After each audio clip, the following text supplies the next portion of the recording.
श्री जी steno Vrindavan. जय श्री राधे। रामधारी गुप्ता खंड 2 प्रतिलेखन संख्या 54 गति 100 शब्द प्रति मिनट। प्रारंभ करें। महोदय, बोलचाल की तथा अखबारों में प्रयुक्त होने वाली भाषा जितनी सरल हो उतना ही अच्छा है और उसको समझने में हिंदी और उर्दू बोलने वालों दोनों को ही कठिनाई नहीं होनी चाहिए बराम।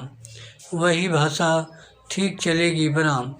मैं उत्तर भारत के लोगों से जहाँ हिंदी अथवा हिंदुस्तानी बोली जाती है यही कहना चाहता हूँ कि यदि वे चाहते हैं कि हिंदी अथवा हिंदुस्तानी सारे भारतवर्ष में चले तो उनको अहिंदी भाषियों को अपने साथ लेने का प्रयास करना चाहिए, क्योंकि वे जिस भाषा को नहीं अपनाते वह सारे देश की भाषा नहीं हो सकती बराम। कभी कभी अहिंदी भाषी भी हिंदी में लिखने का प्रयास करते हैं बराम। यदि उनकी हिंदी के व्याकरण की दृष्टि से जांची जाए तो हिंदी भाषी उसे स्वीकार नहीं करेंगे बराम। मैं उनसे यह भी कहना चाहता हूँ कि उन्हें यह समझ लेना चाहिए कि केवल हिंदी भाषा में ही नहीं बल्कि उसके व्याकरण में भी इतना हेर फेर करना पड़ेगा कि दूसरी भाषाओं के मुहावरे हिंदी भाषा में खप सकें बराम। भाषा तभी विकसित हो सकती है बराम। मैं आशा करता हूँ कि भाषा के इस प्रश्न को सांप्रदायिक रूप नहीं दिया जाएगा बराम। उसे एक बार सांप्रदायिकता का रूप दे देने पर उसमें से निकलना कठिन हो जाएगा बराम। इसलिए आवश्यकता इस बात की है कि हम इस प्रश्न को सांप्रदायिकता से परे केवल एक भाषा के रूप में देखें और भाषा का अर्थ यह है कि अपनी भावनाओं और अपने विचारों को उसी के द्वारा दूसरों तक पहुंचा जा सके बराम।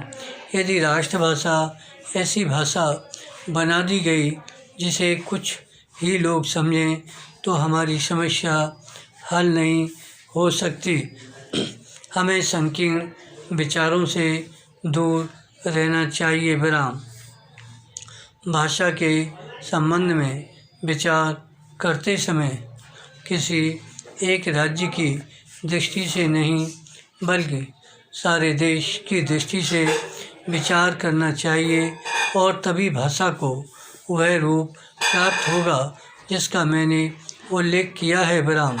महात्मा गांधी देश में उस भाषा को चलाना चाहते थे जिसे वे कभी हिंदुस्तानी अथवा कभी हिंदी कहते थे बराम।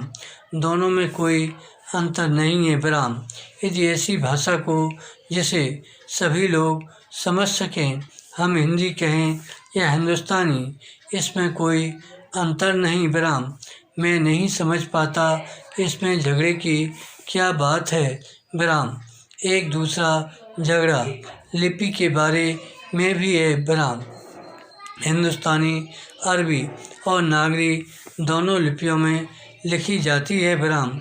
हमारे संविधान ने नागरी लिपि को ही माना है बराम। इसमें ज़बरदस्ती की गुंजाइश नहीं है बराम। यह खुशी की बात है बराम। मगर हिंदुस्तान में जितने लोग बसते हैं हम उनके विचारों से अवगत होना चाहते हैं बराम। यदि हम उनको समझना चाहते हैं तो हिंदुस्तानी की जितनी लिपियां हैं उनको हमें सीखना होगा बराम। दक्षिण वालों को हिंदी भाषा भाषियों से यही शिकायत रही है कि वे तो हिंदी सीखते हैं पर हिंदी वाले दक्षिण की भाषा कभी नहीं सीखते बराम।